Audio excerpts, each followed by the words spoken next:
Rekaman detik-detik drone Lancet Rusia menghantam sistem pertahanan Ukraina yang telah disamarkan ramai beredar di Telegram pada Rabu 31 Mei 2023. Penyerangan ini dilakukan di arah Ukledar.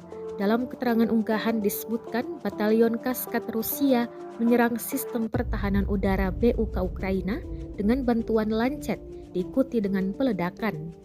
Drone lainnya juga merekam ledakan dahsyat yang menghancurkan sistem pertahanan dalam hitungan detik. Beruntung tak ada korban jiwa yang dilaporkan dalam serangan brutal Rusia kali ini. Di sisi lain, Ukraina juga melakukan serangan drone ke Rusia.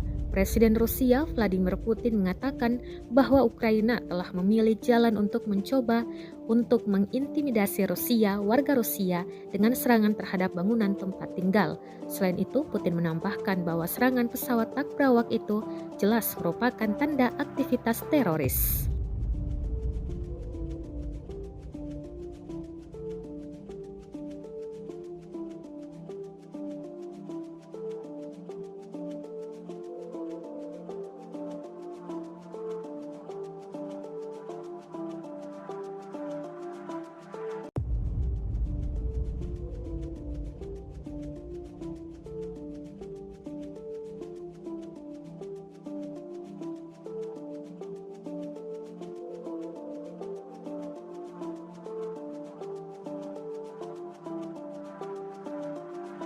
Terima kasih sudah nonton.